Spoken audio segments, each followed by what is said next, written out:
Kim bir haftada cilt lekelerini giderirken kırışıklıklarından kurtulmak istemez ki? Hadi buyurun bu harika yağ ve bu yağ ile hazırlayacağımız kremi birlikte izleyelim ve hemen ilk fırsatta ürünleri temin edip deneyelim. Ürünler pratik, basit, etki şahane.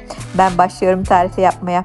Öncelikle papatya alıyoruz. Şöyle kuru papatya. Dilerseniz zamanı geldiğinde papatyaları biriktirin. Onları şöyle bir yıkayıp kurutun.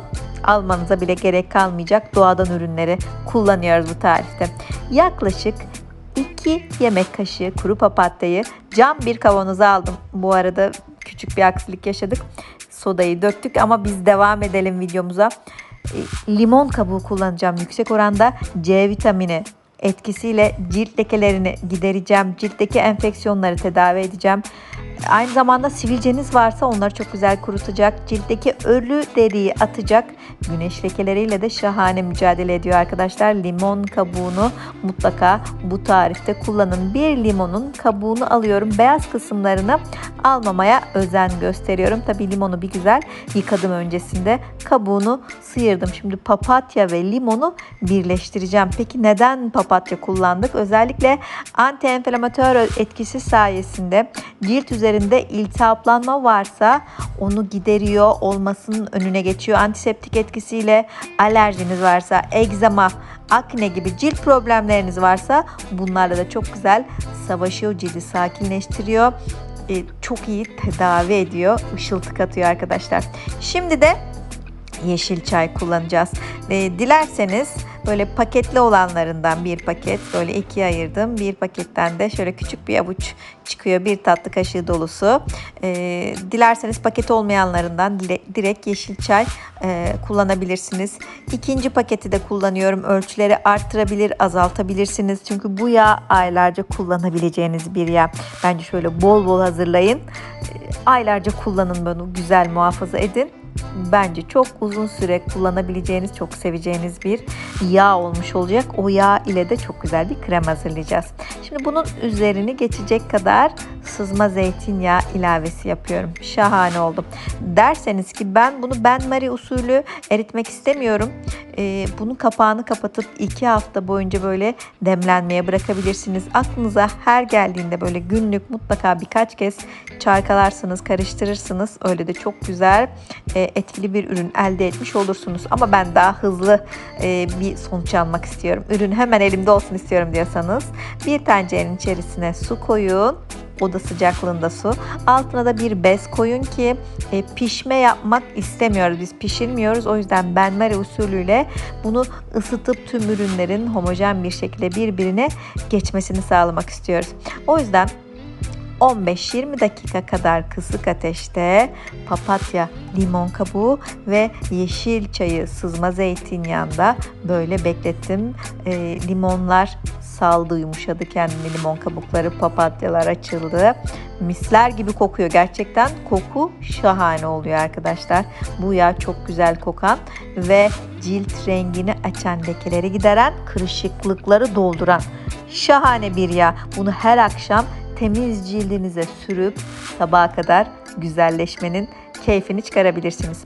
Bir tülbent yardımıyla, gazlı bir bez yardımıyla, yoksa böyle ten çorapla da yapabilirsiniz süzme işleminizi.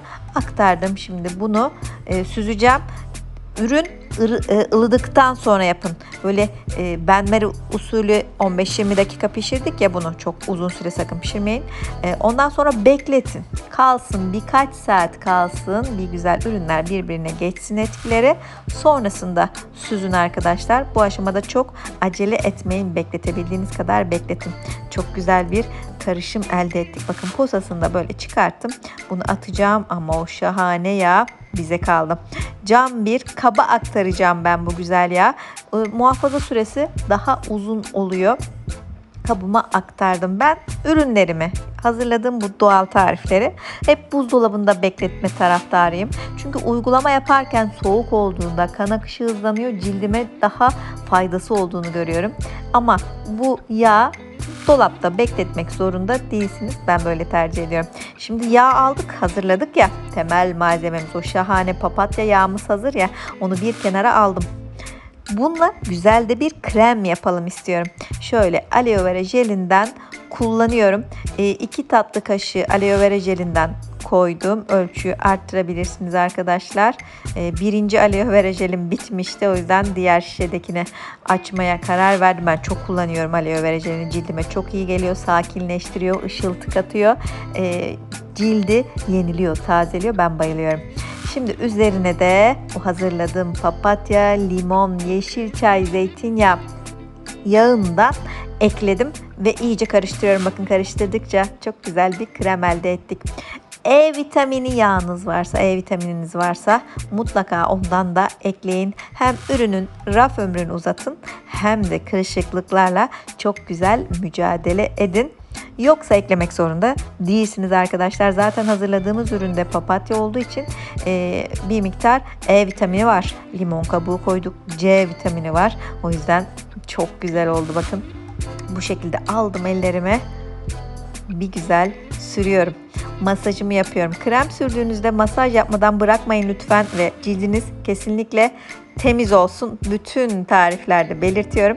Cildimiz temiz olacak ki sürdüğümüz ürünlerin etkisi artsın. Alt deriye böyle güzel, temiz, fresh bir şekilde geçirelim faydaları.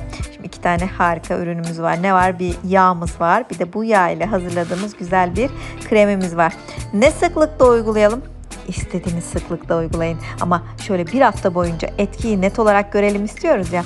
O yüzden her akşam temiz cildinize uygulamayı yapmaya devam edin ki o lekelerin nasıl açıldığını, kırışıklıkların nasıl gittiğini görün. Mutlu olalım birlikte. Yağımız var, kremimiz var. Şimdi her ikisini de cildimize nasıl uyguluyoruz? Böyle damlalıkla uygulama yaparsanız daha steril, daha temiz oluyor. Yoksa da avucunuza alın birkaç damla, sadece birkaç damla, abartmaya gerek yok. Yeterli oluyor. Akşam yatmadan önce cildinizi yıkadınız ya. Şöyle temiz cildinize birkaç damlasından bu güzel yağın sürün.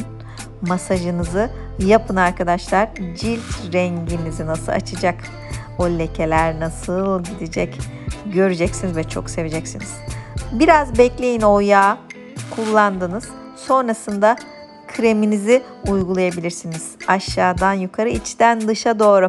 Özellikle kırışıklıkların, lekelerin bol olduğu yerlere bir güzel sürün. Dizinizde, dirseklerinizde kuruma, çatlama varsa oralara bir güzel sürün arkadaşlar. Anında nem veriyor. Ölü deriyi atıyor. Cildi çok güzel canlandırıyor. Enfeksiyonla mücadele ediyor. Umarım bu tarifi dener. Çok güzel sonuçlar alırsınız ve aşağıda o güzel yorumlarınızı bizlerle paylaşır, diğer arkadaşlara yol gösterirsiniz. Bir de kendinize umarım çok iyi bakarsınız. Bay bay.